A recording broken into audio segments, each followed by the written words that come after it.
Bon, Bezrat Hashem, occasion de Chanoukat Baït, la Mishpacha Alfon, on va dire quelques paroles de Torah.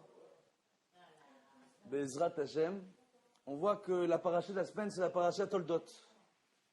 Et on voit qu'il y a énormément de choses qui se passent dans la paracha Toldot. Il faut savoir qu'il y a un point qui est essentiel. Et on va parler d'une chose, parce que j'ai déjà fait des livrets Torah sur Chanoukat Baït. Bezrat Hashem, je vous les enverrai par WhatsApp, Internet, email, tout ce qu'il faut, on a tout ce qu'il faut pour diffuser la Torah. Maintenant, on voit que dans la paracha de la semaine, on nous parle de Rivka, enceinte de 2 jumeaux, Esav et Yaakov. Et on voit que les enfants, mitrotissim, dans le ventre de la mère, ils se chamaillent. À chaque fois qu'ils passent devant un endroit d'idolâtrie, Esav veut sortir. Et à chaque fois qu'ils passent devant un endroit où on prie Dieu, un endroit monothéiste, où on suit l'enseignement d'Abraham, leur grand-père, alors c'est Yaakov qui veut sortir. Et il y a un combat pour savoir qui va sortir en premier. Tout le monde connaît l'histoire. Esav sort en premier. Yaakov le tient par le talon. Il sort après. C'est pour ça qu'il s'appelle Yaakov. La racine de Yaakov, c'est Ekev, qui veut dire talon. Celui qui était au talon de Esav. Esav, il s'appelle Esav. Ça vient du Lachon Assouy. Quelqu'un qui est déjà fait, formé. Esav, en réalité, ils avaient le même âge. Ils se ressemblaient goutte pour goutte, Yaakov et Esav. Cependant, donc, Yaakov aussi était rouquin. Pour se demander d'où il est sorti rouquin, David Ameller. Voilà, on a compris. Yaakov aussi, il était rouquin. Maintenant, ce qui se passe, c'est qu'en réalité, Esav, quand il est sorti, il a eu un développement, on va dire, psychomoteur plus rapide que son frère. On voit dans les jumeaux, quand une femme est enceinte de jumeaux, il y a toujours un des 2 bébés qui profite et l'autre qui est un peu plus faible. C'était le cas de Yaakov et de Esav. Donc Esav était plus intelligent que son frère. On dit que Esav, il était ish tzadik befiv. C'était un homme de chasse dans sa bouche. Ça veut dire qu'il était très rapide dans la réflexion, il comprenait très facilement. Donc quand leur père, Yitzhak, leur enseignait un enseignement de Torah, Esav, il comprenait en 2 minutes, il disait à papa, maintenant l'autre, le Khmar, il n'a rien compris. Il faut que tu lui expliques, moi je veux faire un tour dehors, je peux aller à la récréation. Il sortait pour faire sa récréation. Le problème qu'il y a, c'est que Yaakov, on dit Ish tzadik tam ohalim. Donc ça veut dire que c'était un homme tzadik pur, qui Yoshev ohalim, il s'asseyait dans la tente. Donc il était tout le temps en train d'essayer de comprendre la Torah. On voit que parfois, l'intelligence, ça peut être une épreuve pour une personne. Maintenant, de quoi on parle ici? Pourquoi je vous parle de ça à l'occasion d'un Chanoukat Baït? On voit qu'en chacun d'entre nous, il y a un Yaakov et il y a un Esav. Esav, il s'est développé plus vite. Il a mûri plus vite. Il était plus fort que son frère. Il était plus costaud que son frère. Il a grandi. Il est arrivé à l'âge adulte beaucoup plus vite que son frère. À l'âge de 15 ans, Esav venait de battre Nimrod à la guerre, en combat singulier contre Nimrod, l'empereur qui a voulu jeter leur grand-père Abraham dans la fournaise. D'accord? Il vient de le battre, et on dit que Esav, il rentre de la chasse, en réalité, il ne rentre pas de la chasse. On dit qu'il rentre du champ, il rentrait du champ de bataille. Ce soir-là, et c'est le soir où il a cédé son droit d'aînesse à Yaakov contre un plein de lentilles. Tout le monde la connaît, l'histoire. Et pourquoi le plein de lentilles? Parce que c'était le soir où il venait de perdre Abraham, ils étaient en deuil d'Abraham, et à l'occasion d'un deuil, on fait Egen, et quand on fait Egen, entre guillemets, quand on est en deuil, on mange un plein de lentilles. Maintenant, de là, on apprend une chose, ils étaient jumeaux, pourquoi ils se battaient les deux? Et ça, en réalité, ils voulaient suivre la majeure partie des gens dans ce monde, qui étaient matérialistes, et qui faisaient l'idolâtrie pour le kiff. Parce que c'était facile. Yaakov, lui, il voulait suivre le chemin de son grand-père Abraham, et de son père Yitzhak, c'est-à-dire de suivre le chemin d'Akadosh Baruch Hu, et de se détacher du monde matériel. On dit qu'en chacun d'entre nous, il y a la Torah de Esav, et il y a la Torah de Yaakov. Et là, je vais vous donner un truc pour l'éducation extraordinaire. Vu que c'est Chanoukat Baït, c'est des enfants. Hein, c'est vous ou pas? Écoutez bien. On rapporte que les Neshamot, on peut les comparer à des fréquences sur des longueurs d'onde, des fréquences radio. Et en réalité, il y a les enfants, quand on a une difficulté à un enfant, surtout quand ils grandissent, il faut savoir que si un enfant fait des bêtises, il recherche une attention de ses parents. S'il n'a pas l'attention positive, alors il fait des bêtises. Pour avoir une attention même négative, même se faire grandir, un enfant, il a besoin. Et un enfant, il a besoin qu'on lui mette des limites. Quelqu'un à qui on met des limites, il est rassuré. Pour les gens qui travaillent, on voit très bien dans le domaine professionnel, que quand on prend un nouveau commercial dans un bureau, il ne sait pas où il en est, il ne sait pas comment démarcher le client, il ne sait pas comment discuter, il ne sait pas plein de choses. Et quand on vient et qu'on l'encadre, on lui dit ça t'as le droit de faire, ça t'as pas le droit de faire, ça t'as le droit de faire, ça t'as pas le droit de faire, si on s'occupe bien de lui, au bout de très peu de temps, il arrive à travailler, à se débrouiller.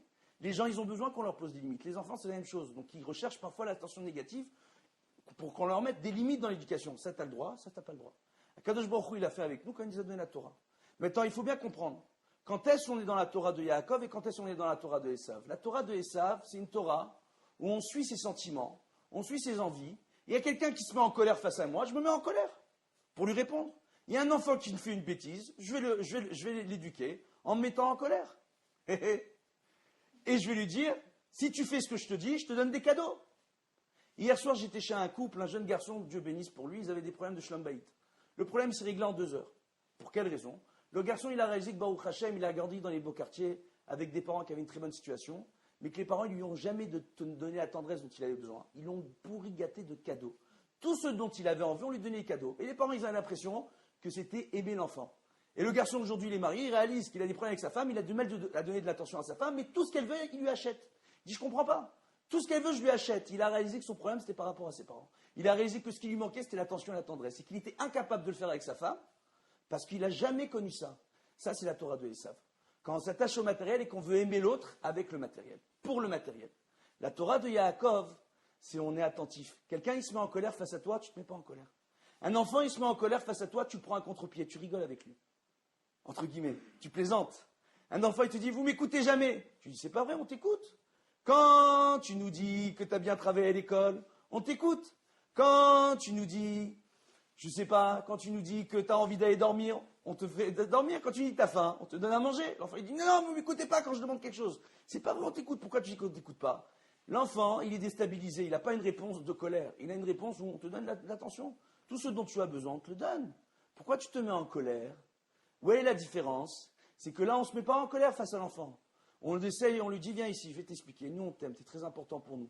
Tu es comme un diamant. On n'a pas envie de te laisser sortir dans la rue parce que les gens, les cailloux, ils les jettent dans la rue. Une pierre précieuse, on la garde dans un écrin.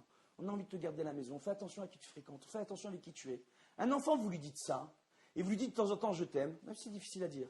De dire à son mari de temps en temps, je t'aime, même si c'est dur à dire. Même quand il nous énerve. Même quand il a laissé traîner ses affaires. Ah, quand on fait ce petit effort-là, c'est un des premiers pas du Shlom Bayit. La femme, quand elle nous prend la tête, on lui dit, mais tu sais, je t'aime quand même. Tu es la plus belle femme de ma vie. D'accord? Bon, bref. Hein? Même si elle n'y croit pas, c'est pas grave, ça fait quand même plaisir. Même si elle n'y croit pas, c'est pas grave. Alors si elle te dit, c'est manique, tu dis, t'es la poubelle de ma vie. Ça fait rire, ça détend, en rigolant. D'accord? Maintenant, qu'est-ce que ça veut dire? C'est toujours prendre les choses avec la simcha. La simcha de la Torah, c'est ça qu'elle nous apporte la Torah. C'est la simcha parce que, moi je vais vous dire une chose, il y a des gens qui me disent, mais Vodarav, à chaque fois qu'on a un souci, on vient vous voir. Moi je suis Dayan à Bnei Brak, je reçois près de 300 couples par an qui veulent divorcer. Sur 300 couples, j'ai 1 ou 2 divorces. Il y a un monsieur ici qui est là, il peut en témoigner. N'est-ce pas, Elie? Merci avec ton jeu. Alors maintenant, grillé. Maintenant, qu'est-ce qu'on voit? On voit en réalité, Baruch Hashem, quand les gens viennent me voir, ils me disent, mais il a réponse à tout celui-là. Il a étudié, il a fait quoi? Je dis, moi, les réponses, elles sont dans la Torah. Il faut savoir comment étudier la Torah. Il faut savoir comment adapter une étude par rapport à un problème. Et ça, il y a les réponses dans la Torah. Et c'est à force d'étudier qu'on a les réponses. Une chose pareille, c'est Dieu qui nous l'a donné. Il a nous donné un mode d'emploi. Vous avez acheté un frigo pour la nouvelle maison, un four. Vous avez acheté une télé. Des fois, il y a de nouvelles options maintenant. Je ne sais pas ce qu'il y a. Il y a un truc qui s'appelle Replay, à ce qui paraît. Bon, bref. Je n'ai pas compris comment ça fonctionne le truc. Ça ne m'intéresse pas. Mais, des fois, on se prend la tête sur un modèle. Et on a besoin de sortir de mode d'emploi. Akadosh Baruch Hu, quand il a créé ce monde, il a créé un mode d'emploi. Et là, je vais dire une chose qui est extraordinaire. On dit qu'Akadosh Baruch Hu, pendant 6 jours, il a créé le monde. 7e jour, il s'est reposé. Dans le Zohar, on nous rapporte que le 7e jour, il a fait Chanukah Tabayit. Il a créé sa maison. Il voulait demeurer ici avec nous. Et pour inaugurer la maison, il a fait Chanukah Tabayit. On voit que la coutume à l'époque, quand on faisait le mariage, on inaugurait la maison du Khatan et la Kala, et les Sheva Brachot, les 7 jours, on faisait les 7 bénédictions. Pour le Khatan et la Kala, quand ils n'avaient jamais été mariés auparavant, on les faisait chez eux pour inaugurer leur maison, pour entrer la bracha dans la maison. Aujourd'hui, le Khatan et la Kala, ils vont au restaurant, ils vont chez les oncles, ils vont chez les tantes, ils rentrent la bracha chez tout le monde, sauf chez eux. Oh. On m'a dit qu'il faut attendre la fin de la semaine pour rentrer chez eux. Ah, alors? C'est pas vrai. Normalement, on rentre tout de suite à la maison. Maintenant, qu'est-ce qu'on voit? On voit qu'il y a une chose qui est extraordinaire. Une chose qui est extraordinaire. Quand nous, on vient, on fait Chanukah Tabayit. Chanukah Tabayit, ça vient du Lachon Chinour. Éduquer. C'est pas inaugurer. On éduque la maison dans le chemin de la Torah. Quand on va rentrer dans une maison, on pose des mezuzot. On rentre des sifrei kodesh. On veut envoyer nos enfants à l'école juive. Dans le coin, il y a pas mal d'écoles juives, il me semble. Baruch Hashem. On veut qu'il y ait la Kedusha, on veut qu'il y ait le Kiddush Shabbat, on veut qu'il y ait une belle table, on veut toutes ces choses-là pour qu'on rentre la Kedusha dans la maison. Tout ça, ça marche à partir du moment où on suit la Torah de Yaakov. C'est quoi Torah de Yaakov? On n'est pas matérialiste. Si on doit gagner de l'argent, c'est une mitzvah pour un juif.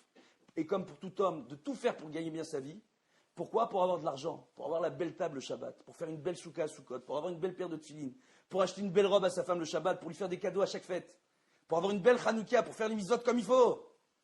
Bezrat Hashem, et pour aider son prochain aussi. C'est une belle mitzvah. Maintenant, ce qui se passe, et ce qui est extraordinaire, c'est qu'on voit que quand on vient et on fait rentrer dans la maison de la Kedusha, on dit Hanoukat Baït, il faut faire venir un minyan normalement, mais au minimum, il faut faire des divrei Torah dans la maison.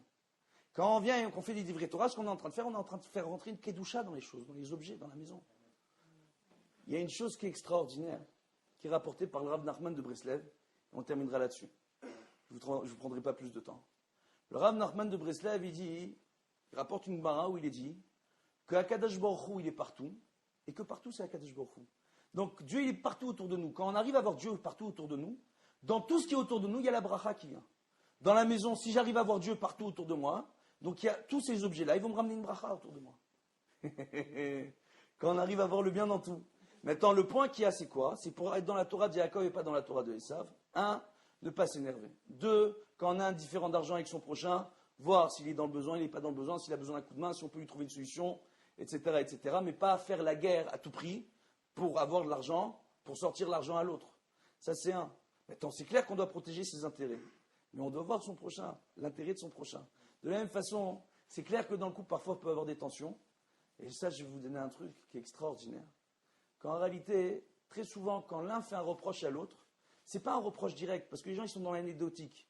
Tu m'as fait ceci, tu m'as dit cela. Tu ne m'as pas écouté. Vous êtes dans l'anecdotique. C'est quoi le véritable problème?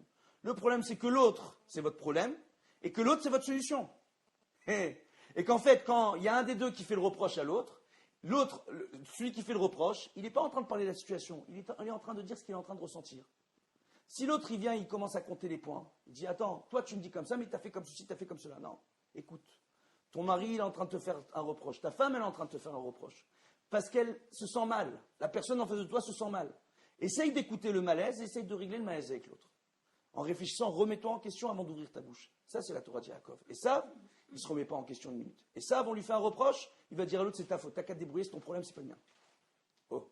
Et en chacun d'entre nous, il y a un Esav et il y a un Yaakov. Quand est-ce qu'on fait la Torah de Yaakov? Quand on suit son Yetzer Hatov. Quand est-ce qu'on fait la Torah de Esav? Quand on suit son Yetzer Hara. Exactement. Exactement. Et que la lutte entre Yaakov et Esav pour sortir en premier, c'était une lutte pour savoir si dans le monde, la majeure partie des hommes allait devenir et continuer à être idolâtres et renoncer au divin, ou alors, et pour le matériel, ou si alors les hommes allaient suivre la voie d'Avraham Avinu et se mettre à fond dans le chemin d'Akadosh Baruch Hu. Comme Esav était sortir en premier, c'est quoi la bracha de Esav? Becherev tichye. Avec ton glaive, tu vivras. En faisant la guerre, tu vas arracher aux autres ce dont tu as besoin. Et c'est ce qui s'est passé dans la majeure partie du monde. Ce matin, on a les attentats à Jérusalem. De quoi on est en train de nous parler? On a des gens qui sont des Palestiniens en Jordanie, quand on nous parle de Septembre Noir. C'est quoi? C'est le roi de Jordanie qui a envoyé son armée de bédouins massacrer toute la population palestinienne. C'était 90% de la population jordanienne, c'est des Palestiniens. Ils se sont fait massacrer. Au Liban, on les a massacrés. En Syrie, on les a massacrés. En Israël, on dit qu'on les massacre. Ils sont considérés. Dans tous les panneaux, il y a les panneaux en hébreu, en anglais et en arabe. Oh. Et mis à part ça, ils ont des aides sociales. Aujourd'hui, on parle des lieux religieux musulmans. Ils sont financés par l'État d'Israël, par le ministère des cultes israélien. Et ces gens-là, ils viennent, ils osent nous dire maintenant, on va vous dégager, on va vous mettre des coups de hache dans vos synagogues. Ouais, qu'est-ce qu'un rave peut penser de ce qui s'est passé vraiment ce matin? Encore ce Le soir. malheur. Encore ce soir. Je sais. Anistarot la Hachem. Anistarot la Hachem, les mystères de ce monde, elles sont entre les mains de Dieu. Maintenant, moi, je peux voir qu'un seul message. Si Akadosh Baruch Hu, il laisse des gens rentrer dans une synagogue durant le Zman de la Tfila, Akadosh Baruch Hu, il envoie un message à tout le clan d'Israël. Maintenant, je vais laisser vous attaquer dans les synagogues. Il faut vous renforcer dans la Tfila. Bon. Je ne vais pas trop parler, Chaz Shalom. Tout le monde connaît l'actualité en Israël. Ces dernières années, il y avait un débat autour des yeshivot, l'armée, pas l'armée, ils travaillent pas, ils vivent pas. Moi, je vais rapporter un chiffre simple, clair et net. J'habite à Mnerak, je suis Dayan. 80% de la population de Mnebrak travaille et paye ses impôts. 80% de la population de Mnebrak. Les 20% qui restent, ce sont les fameux Kolelman. Aujourd'hui, il faut bien comprendre, la population religieuse en Israël, c'est 25-28% de la population israélienne. D'accord? Il y a 7 millions de juifs en Israël. Essayez de comprendre. 7 millions. Sur 7 millions, 20%. Ça fait combien? Hein? Donc, on arrive à comprendre maintenant ce qui est en train de se passer. Sur combien, t'as dit? 1,4 million, il y a combien d'étudiants en yeshiva qui ont fait tout le problème? 60 000. Ils sont où tous les autres? C'est que des femmes, des enfants, des vieillards. Ils bossent, ils travaillent. Vous allez à la bourse de Ramat Gan, c'est que des religieux. Vous allez dans le business, n'importe où, les magasins, l'électronique, l'import-export, les chaînes de magasins Yesh, les Polgat, les Nativa Chesed, ce que vous voulez, les plus grandes chaînes de magasins en Israël, c'est des religieux qui sont derrière. C'est des businessmen qui bossent et qui payent leurs impôts. Il y a un problème aujourd'hui, c'est que malheureusement, il y a un discours qui est le suivant, c'est que l'État d'Israël veut être un État indépendant de toute religion. Et Akadosh Baruch Hu dit, attends, c'est Eretz HaKodesh ici. Maintenant, il y a des gens qui ne se renforcent pas, et Dieu, il veut qu'on se renforce. Maintenant, je vais vous dire une chose, qu'a dit un de mes grands amis, le rabbi de Lubavitch, Zecher Tzadik Vekadosh Livracha, que j'ai eu le mérite de connaître. Le rabbi dit une chose extraordinaire, il dit, Tsarfat, Otiot, ou Faratzta. Quand on rapporte la bracha que Yaakov a reçue, que les Bnei Israël ont reçue, que les Bnei Israël, ils vont s'étendre sur la Terre Sainte, du nord au sud, d'est en ouest, d'accord? C'est pour dire en réalité que la Torah de Yaakov, elle va s'étendre dans le monde entier. Le rabbi disait que cette Torah-là va s'étendre dans le monde entier grâce aux Juifs de France. On a une particularité en France. On ne sait pas c'est quoi un Ashkenaz, on ne sait pas c'est quoi un Séfarade, on ne sait pas c'est quoi un Lubavitch, on ne sait pas c'est quoi en religion, on ne sait pas c'est quoi un pas religieux. On sait c'est quoi le Ham Israël, on sait c'est quoi le Klal Israël, on sait c'est quoi Tzahal, on sait c'est quoi l'État d'Israël, on sait c'est quoi une yeshiva, on sait c'est quoi un Rav. Et tout ça, c'est important pour nous. Oh, si nous on vient et on montre l'exemple, et c'est ce qu'on fait aujourd'hui. Moi, quand je vais à Natania donner des shiurim chez des gens qui ne sont pas d'apparence religieuse, les Israéliens ne comprennent pas. Et quand il y a des religieux qui viennent chez moi au kollel pour étudier dans le kollel, et qu'il y a des avrichim qui les voient et qui disent, attends, mais il est en jean, mais il comprend la Gemara ici, il étudie Shulchan Aruch, qu'est-ce qui est en train de se passer ici? Ils ne comprennent pas. C'est quoi? C'est notre force à nous.